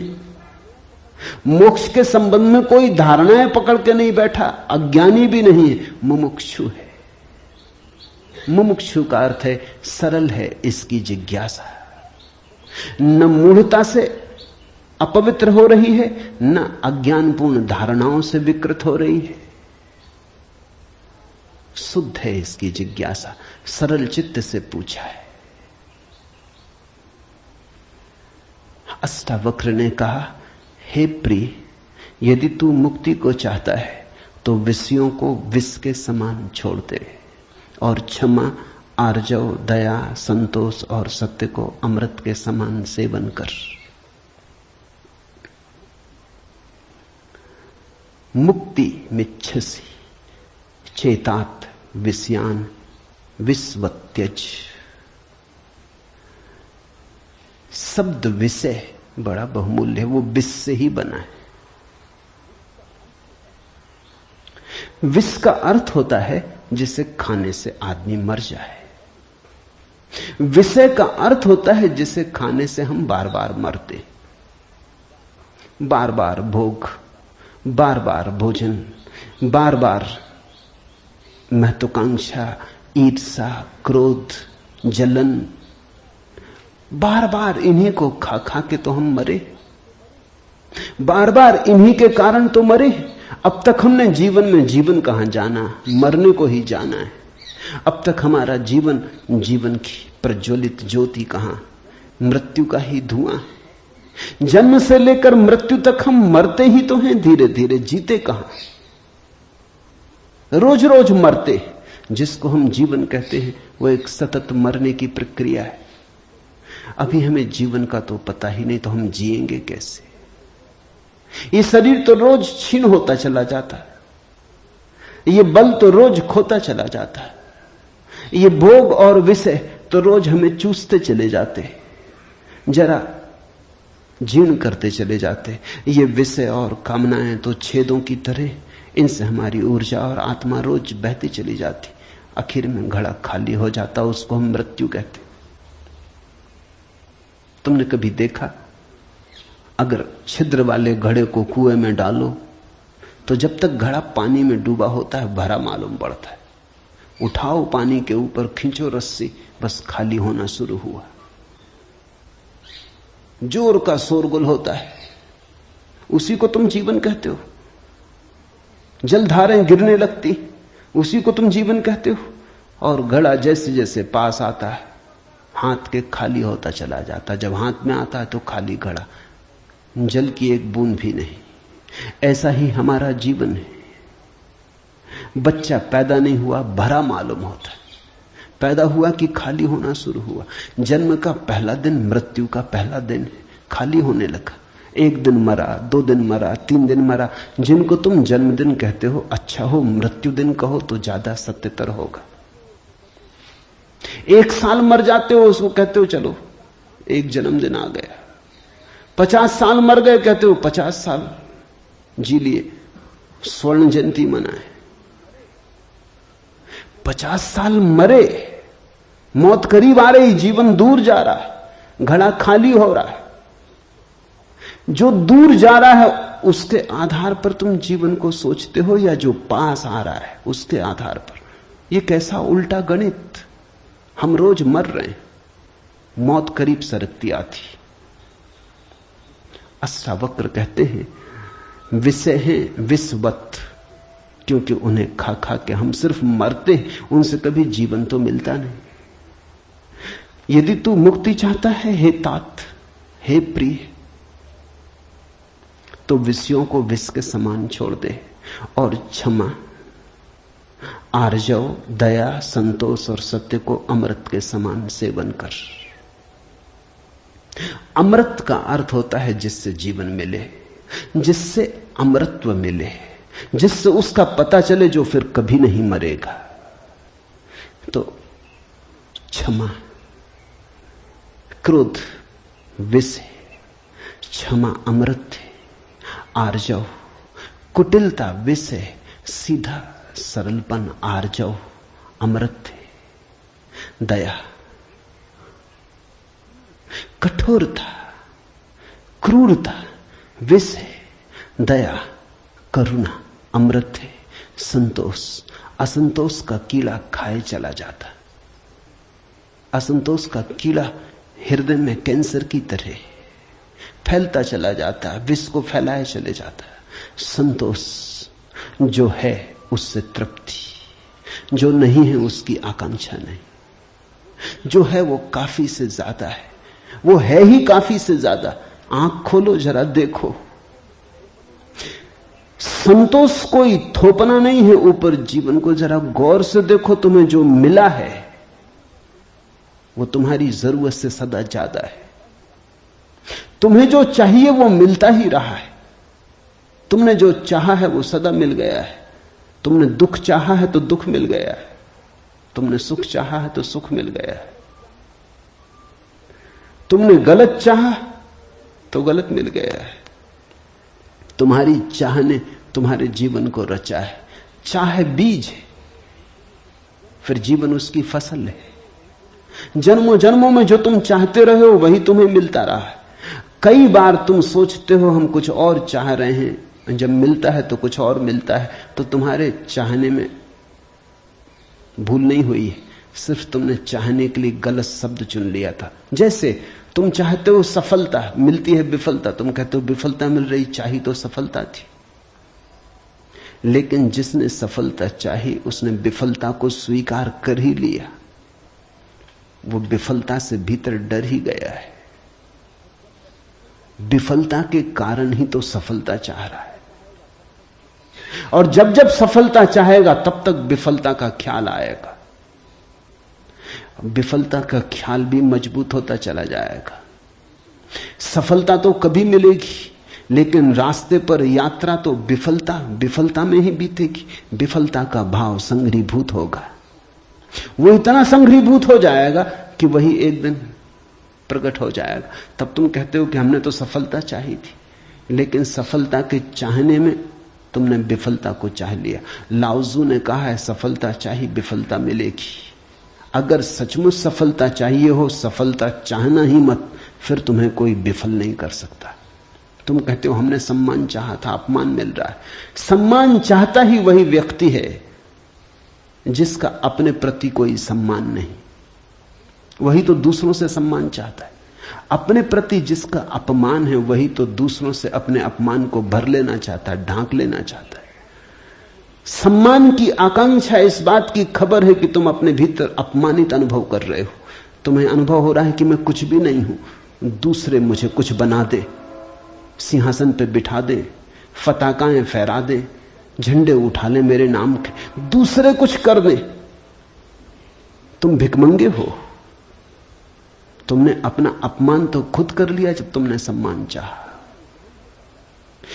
और यह अपमान गहन होता जाएगा। लाओसू कहता है मेरा कोई अपमान नहीं कर सकता क्योंकि मैं सम्मान चाहता ही नहीं। यह सम्मान को पा लेना है। लाओजू कहता है मुझे कोई हरा नहीं सकता क्योंकि जीत की हमने बात ही छोड़ दी, अब हराओगे कैसे? तुम उसी को हरा सकते हो जो जीतना चाहता है। अब ये जरा उलझा हुआ हिसाब है। इस दुनिया में सम्मान उन्हें मिलता है जिन्होंने सम्मान नहीं चाहा। सफलता उन्हें मिलती है जिन्होंने सफलता नहीं चाही। क्योंकि जिन्होंने सफलता नहीं चाही उन्होंने तो स्वीकार ही कर लिया कि सफल तो हम हैं ही, अब और चाहना क्या है। सम्मान तो हमारे भीतर आत्मा का है ही, अब और चाहना क्या है। परमात्मा ने सम्मान दे दिया तुम्हें पैदा करके, अब और किसका सम्मान चाहते हो। परमात्मा ने तुम्हें काफी गौरव दे दिया, जीवन दिया, यह सौभाग्य दिया कि आंख खोलो देखो हरे वृक्षों को, फूलों को, पक्षियों को, कान दिए सुनो संगीत को, जलप्रपात के मरमर को, बोध दिया कि बुद्ध हो सको। अब और क्या चाहते हो। सम्मानित तो तुम हो गए, परमात्मा ने तुम्हें प्रमाण पत्र दिया। तुम भिखारी की तरह किन से प्रमाण पत्र मांग रहे हो? उनसे जो तुमसे प्रमाण पत्र मांग रहे। ये बड़ा मजेदार मामला है। दो भिखारी एक दूसरे के सामने खड़े भीख मांग रहे। ये भीख मिलेगी कैसे? दोनों भिखारी हैं। तुम किससे सम्मान मांग रहे हो? किसके सामने खड़े हो? ये अपमान कर रहे हो तुम अपना, और यही अपमान गहन होता जाएगा। संतोष का अर्थ होता है देखो जो तुम्हारे पास है, देखो जरा आंख खोल के जो तुम्हें मिला ही है। ये अष्टावक्र की बड़ी बहुमूल्य कुंजी है, ये धीरे धीरे तुम्हें साफ होगी। अष्टावक्र की दृष्टि बड़ी क्रांतिकारी है, बड़ी अनूठी, जड़ मूल से क्रांति की है। संतोष और सत्य को अमृत के समान सेवन कर, क्योंकि असत्य के साथ जो जिएगा वो असत्य होता चला जाएगा। जो असत्य को बोलेगा, असत्य को जिएगा, स्वभावतः असत्य से घिरता चला जाएगा। उसके जीवन से संबंध विच्छिन्न हो जाएंगे, जड़ें टूट जाएंगी। परमात्मा में जड़ें चाहते हो तो सत्य के द्वारा ही वे जड़ें हो सकती हैं। प्रामाणिकता और सत्य के द्वारा ही तुम परमात्मा से जुड़ सकते हो। परमात्मा से टूटना है तो असत्य का धुआं पैदा करो, असत्य के बादल अपने पास बनाओ। जितने तुम असत्य होते चले जाओगे उतने परमात्मा से दूर होते चले जाओगे। तू न पृथ्वी है, न जल है, न वायु है, न आकाश है। मुक्ति के लिए आत्मा को, अपने को, इन सब का साक्षी चैतन्य जान। सीधी सीधी बातें, भूमिका भी नहीं। अभी 2 वचन नहीं बोले अष्टावक्र ने कि ध्यान आ गया, कि समाधि की बात आ गई। जानने वाले के पास समाधि के अतिरिक्त और कुछ जताने को है भी नहीं। वो 2 वचन भी बोले, क्योंकि एकदम से अगर समाधि की बात होगी तो शायद तुम चौंक ही जाओगे, समझ ही ना पाओगे। मगर 2 वचन और सीधी समाधि की बात आ गई। अष्टावक्र 7 कदम भी नहीं चलते, बुद्ध तो 7 कदम चले, 8वें कदम पे समाधि। अष्टावक्र तो पहला कदम ही समाधि का उठाते। तू न पृथ्वी है, न जल, न वायु, न आकाश। ऐसी प्रतीति में अपने को थिर कर। मुक्ति के लिए आत्मा को, अपने को, इन सब का साक्षी चैतन्य जान। साक्षी सूत्र है, इससे महत्वपूर्ण सूत्र और कोई भी नहीं। देखने वाले बनो, जो हो रहा है उसे होने दो, उसमें बाधा डालने की जरूरत नहीं। ये देह तो जल है, मिट्टी है, अग्नि है, आकाश है। तुम इसके भीतर तो वो दिए हो जिसमें ये सब जल, अग्नि, मिट्टी, आकाश, वायु प्रकाशित हो रही। तुम दृष्टा हो। इस बात को गहन करो। साक्षिणाम चिद्रूपम आत्मानम विद्धि।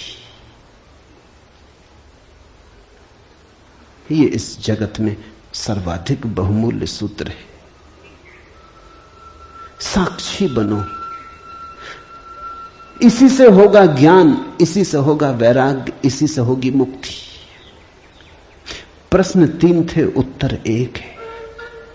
यदि तू देह को अपने से अलग कर और चैतन्य में विश्राम कर स्थित है, तो तू अभी ही सुखी, शांत और बंध मुक्त हो जाएगा। इसलिए मैं कहता हूं यह जड़ मूल से क्रांति है। पतंजलि इतनी हिम्मत से नहीं कहते कि अभी ही। पतंजलि कहते हैं करो अभ्यास, यम नियम साधो,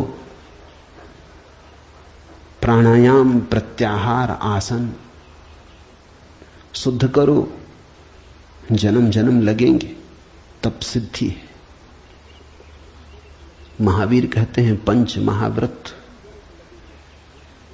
और तब जन्म जन्म लगेंगे, तब होगी निर्जरा, तब कटेगा जाल कर्मों का। सुनो अष्टावक्र को। यदि देहम पृथकृत्य चित्ति विश्राम्य तिष्ठसि अधुनैव सुखी शांतो बंध मुक्तो भविष्यसि। अधुनैव, अभी, यहीं, इसी क्षण। यदि तू देह को अपने से अलग कर और चैतन्य में विश्राम कर स्थित है, अगर तूने एक बात देखनी शुरू कर दी कि देह मैं नहीं हूं, मैं करता और भोगता नहीं हूं, ये जो देखने वाला मेरे भीतर छिपा है, जो सब देखता है। बचपन था कभी तो बचपन देखा, फिर जवानी आई तो जवानी देखी, फिर बुढ़ापा आया तो बुढ़ापा देखा। बचपन नहीं रहा तो मैं बचपन तो नहीं हो सकता। आया और गया, मैं तो हूं। जवानी नहीं रही तो मैं जवानी तो नहीं हो सकता। आई और गई, मैं तो हूं। बुढ़ापा आया, जा रहा है, तो मैं बुढ़ापा नहीं हो सकता, क्योंकि जो आता है जाता है वो मैं कैसे हो सकता हूं। मैं तो सदा हूं। जिस पे बचपन आया, जिस पे जवानी आई, जिस पे बुढ़ापा आया, जिस पे 1000 चीजें आई और गईं, मैं वही शाश्वत हूं। स्टेशनों की तरह बदलती रहती बचपन, जवानी, बुढ़ापा, जन्म, यात्री चलता जाता। तुम स्टेशन के साथ अपने को एक तो नहीं समझ लेते। पूना की स्टेशन पर तुम ऐसा तो नहीं समझ लेते कि मैं पूना हूं। फिर पहुंचे मनमाड़ तो ऐसा तो नहीं समझ लेते कि मैं मनमाड़ हूं। तुम जानते हो कि पूना आई गई, मनमाड़ आया गया। तुम तो यात्री हो, तुम तो दृष्टा हो जिसने पूना देखी, पूना आई। जिसने मनमाड़ देखा मनमाड़ आया। तुम तो देखने वाले हो। तो पहली बात, जो हो रहा है उसमें से देखने वाले को अलग कर लो, देह को अपने से अलग कर, और चैतन्य में विश्राम। और करने योग्य कुछ भी नहीं है। जैसे लाओत्सु का सूत्र है समर्पण, वैसे अष्टावक्र का सूत्र है विश्राम, रेस्ट। करने का कुछ भी नहीं है। मेरे पास लोग आते हैं, वो कहते हैं ध्यान कैसे करें। वो प्रश्न ही गलत पूछ रहे हैं। गलत पूछते हैं तो मैं उनको कहता हूं करो। क्या करोगे? तो उनको बता देता हूं कि करो, कुछ ना कुछ तो करना ही पड़ेगा। अभी तुम्हें करने की खुजलाहट है तो उसे तो पूरा करना होगा। खुजली है तो क्या करोगे? बिना खुजाए नहीं बनता। लेकिन धीरे धीरे उनको करवा करवा के थका डालता हूं। फिर वो कहते हैं अब इससे छुटकारा दिलवाओ। अब कब तक ये करते रहे? उनको तो मैं तो पहले ही राजी था, लेकिन तुम्हें समझने में जरा देर लगी। अब विश्राम करो। ध्यान का आत्यंतिक अर्थ विश्राम है। चित्ती विश्राम में तिष्ठसि, जो विश्राम में ठहरा देता अपने चेतना को, जो होने मात्र में ठहर जाता, कुछ करने को नहीं। क्योंकि जिसे तुम खोज रहे हो वो मिला ही हुआ है। क्योंकि जिसे तुम खोज रहे हो उसे कभी खोया ही नहीं, उसे खोया नहीं जा सकता। वही तुम्हारा स्वभाव है। अयम आत्मा ब्रह्म, तुम ब्रह्म हो, अनल हक, तुम सत्य हो। कहां खोजते हो? कहां भागे चले जाते हो?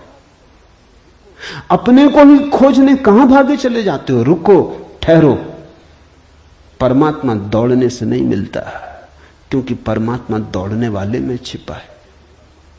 परमात्मा कुछ करने से नहीं मिलता, क्योंकि परमात्मा करने वाले में छिपा है। परमात्मा के होने के लिए कुछ करने की जरूरत ही नहीं, तुम हो ही। इसलिए अष्टावक्र कहते हैं चित्ती विश्राम में विश्राम करो, ढीले छोड़ो अपने को, ये तनाव छोड़ो। कहां जाते? कहीं जाने को नहीं, कहीं पहुंचने को नहीं। और चैतन्य में विश्राम, तो तू अभी ही इसी क्षण अधुनैव सुखी शांत और बंध मुक्त हो जाएगा। अनूठा है वचन, नहीं कोई और शास्त्र इसका मुकाबला करता है। तू ब्राह्मण आदि वर्ण नहीं, और न तू कोई आश्रम वाला है, और न आंख आदि इंद्रियों का विषय। असंग और निराकार तू सबका विश्व का साक्षी है, ऐसा जानकर सुखी हो। अब ब्राह्मण कैसे टीका लिखे? तू ब्राह्मण आदि वर्ण नहीं। अब हिंदू इस शास्त्र को कैसे सिर पे उठाएं? क्योंकि उनका तो सारा धर्म वर्ण और आश्रम पे खड़ा है। और ये तो पहले से ही अष्टावक्र जड़ काटने लगे। वो कहते हैं तू कोई ब्राह्मण नहीं है, न कोई शूद्र है, न कोई क्षत्रिय है। ये सब बकवास है, ये सब ऊपर के आरोपण है, ये सब राजनीति और समाज का खेल है। तू तो सिर्फ ब्रह्म है, ब्राह्मण नहीं, क्षत्रिय नहीं, शूद्र नहीं। तू ब्राह्मण आदि वर्ण नहीं, और न तू कोई आश्रम वाला है, और न तो यह है कि तू ब्रह्मचर्य आश्रम में है कि गृहस्थाश्रम में है कि वानप्रस्थ की संन्यास। कोई आश्रम वाला नहीं है। तू तो इन सारी स्थानों के भीतर से गुजरने वाला दृष्टा साक्षी। अष्टावक्र की गीता हिंदू दावा नहीं कर सकते हमारी। अष्टावक्र की गीता सबकी है। अगर अष्टावक्र के समय में मुसलमान होते, हिंदू होते, ईसाई होते, तो उन्होंने कहा होता न तू हिंदू है, न तू ईसाई है, न तू मुसलमान है। अब ऐसे अष्टावक्र को कौन मंदिर बनाए? इसके लिए कौन इसके शास्त्र को सिर पे उठाए? कौन दावेदार बने? क्योंकि ये सभी का निषेध कर रहे हैं। मगर ये सत्य की सीधी घोषणा है, असंग और निराकार तू सबका विश्व का साक्षी है, ऐसा जानकर सुखी हो। अष्टावक्र ये नहीं कहता कि ऐसा तुम जानोगे तो फिर सुखी होगे। वचन को ठीक से सुनना। अष्टावक्र कहते हैं ऐसा जानकर सुखी हो। न त्वम विप्रादिको वर्णनो नाश्रमी नाक्ष गोचरा असंगो असि निराकारो विश्व साक्षी सुखी भव। सुखी भव, अभी हो सुखी। जनक पूछते हैं कैसे सुख होगा, कैसे बंधन मुक्ति होगी, कैसे ज्ञान होगा। अष्टावक्र कहता है अभी हो सकता, क्षण मात्र की भी देर करने की कोई जरूरत नहीं है। इसे कल पर छोड़ने का कोई कारण नहीं, स्थगित करने की कोई जरूरत नहीं। ये घटना भविष्य में नहीं घटती, या तो घटती है अभी या कभी नहीं घटती। जब घटती है तब अभी घटती है, क्योंकि अभी के अतिरिक्त कोई समय ही नहीं है। भविष्य कहां है? जब आता है तब अभी की तरह आता है। तो जो भी ज्ञान को उत्पन्न हुए हैं अभी उत्पन्न हुए हैं। कभी पर मत छोड़ना, वो मन की चालाकी है। मन कहता है इतने जल्दी कैसे हो सकता है, तैयारी तो कर ले। मेरे पास लोग आते हैं, वो कहते हैं संन्यास लेना, लेंगे कभी, कभी कभी ना लोगे। कभी पर टाला तो सदा के लिए टाला, कभी आता ही नहीं। लेना हो तो अभी, अभी के अतिरिक्त कोई समय ही नहीं है। अभी है जीवन, अभी है मुक्ति, अभी है अज्ञान, अभी है ज्ञान, अभी है निद्रा, अभी हो सकता जागरण। कभी क्यों? कठिन होता मन को, क्योंकि मन कहता है तैयारी तो करने दो। मन कहता है कोई भी काम तैयारी के बिना कैसे घटता। आदमी को विश्वविद्यालय से प्रमाण पत्र लेना है तो वर्षों लगते, डॉक्टरेट करनी है तो 20-25 साल लग जाते, मेहनत करते करते फिर आदमी आके डॉक्टर हो पाता। अभी कैसे हो सकते? अष्टावक्र भी जानते, दुकान करनी हो तो अभी थोड़ी खुल जाएगी। इकट्ठा करना पड़े, आयोजन करना पड़े, सामान लाना पड़े, दुकान बनानी पड़े, ग्राहक खोजने पड़े, विज्ञापन भेजना पड़े, वर्षों लगते हैं। इस जगत में कोई भी चीज अभी तो घटती नहीं, क्रम से घटती है। ठीक है, अष्टावक्र भी जानते हैं, मैं भी जानता हूं, लेकिन एक घटना यहां ऐसी है जो अभी घटती है, वो परमात्मा है। वो तुम्हारी दुकान नहीं, न तुम्हारा परीक्षालय, न तुम्हारा विश्वविद्यालय। परमात्मा क्रम से नहीं घटता, परमात्मा घट ही चुका है। आंख भर खोलने की बात है, सूरज निकल ही चुका है। सूरज तुम्हारे आंख के लिए नहीं रुका है कि तुम जब आंख खोलोगे तब निकलेगा। सूरज निकल ही चुका है, प्रकाश सब तरफ भरा ही है, अहिर्निश गूंज रहा उसका नाद, ओंकार की ध्वनि सब तरफ गूंज रही है, सतत अनाहत चारों तरफ गूंज रहा है। खोलो कान, खोलो आंख। आंख खोलने में कितना समय लगता है, उतना समय भी परमात्मा को पाने में नहीं लगता। पल तो लगता, पलक के झपने में। पल का अर्थ ही होता है जितना समय पलक को झपने में लगता उतना पल, मगर परमात्मा को पाने में पल भी नहीं लगता।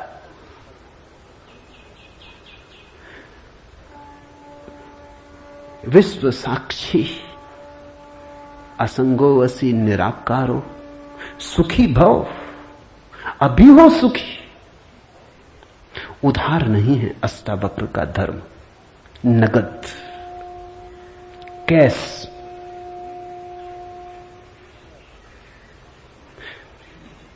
हे व्यापक, धर्म और अधर्म, सुख और दुख मन के। धर्म और अधर्म, सुख और दुख मन के, तेरे लिए नहीं। तू न करता है न भोगता है, तू तो सर्वदा मुक्ति ही है। मुक्ति हमारा स्वभाव है, ज्ञान हमारा स्वभाव है,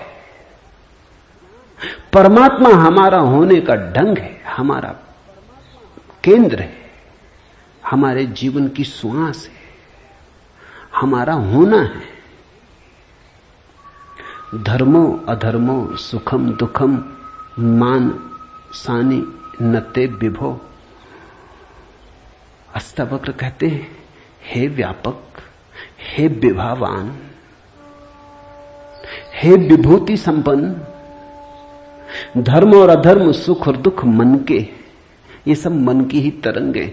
बुरा किया, अच्छा किया, पाप किया, पुण्य किया, मंदिर बनाया, दान दिया, सब मन के।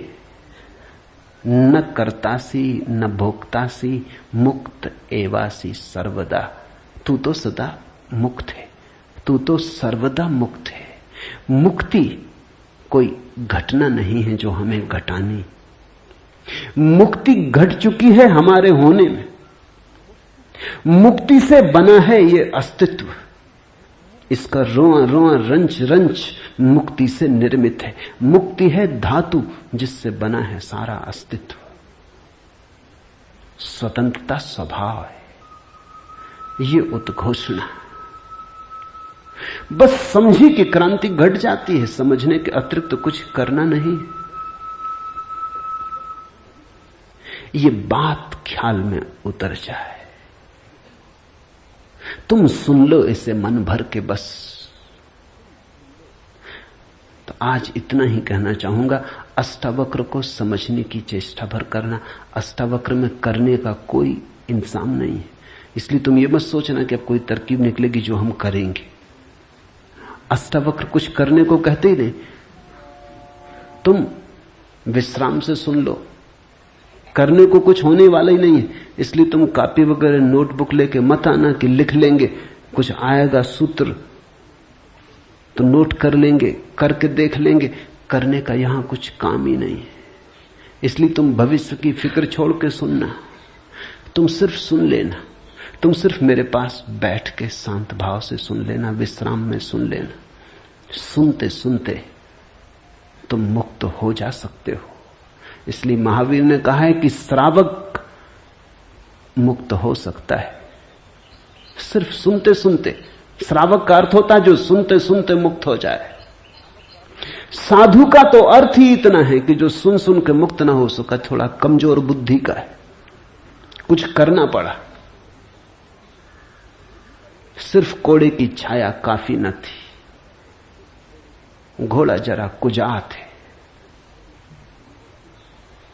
कोड़ा फटकारा तब थोड़ा चला, या मारा तो थोड़ा चला। छाया काफी है, तुम सुन लेना, कोड़े की छाया दिखाई पड़ जाएगी। तो अष्टावक्र के साथ एक बात स्मरण रखना, कुछ करने को नहीं है, इसलिए तुम आनंद भाव से सुन सकते हो। इसमें से कुछ निकालना नहीं है कि फिर करके देखेंगे। जो घटेगा वो सुनने में घटेगा। सम्यक श्रवण सूत्र है। अधुनैव सुखी शांतो बंध मुक्तो भविष्यसि। अभी हो जा मुक्त, इसी क्षण हो जा मुक्त। कोई रोक नहीं रहा, कोई बाधा नहीं, हिलने की भी जरूरत नहीं है। जहां है वहीं हो जा मुक्त, क्योंकि मुक्त तू है ही। जाग और हो जा मुक्त। असंगो वसी निराकारो विश्व साक्षी सुखी भव। हो जा सुखी। एक पल की भी देर करने की कोई जरूरत नहीं। छलांग है, क्वांटम छलांग। सीढ़ियां नहीं है अष्टावक्र में, क्रमिक विकास नहीं है, सडन इसी क्षण हो सकता है। हरिओम तत्सत। आज इतना ही।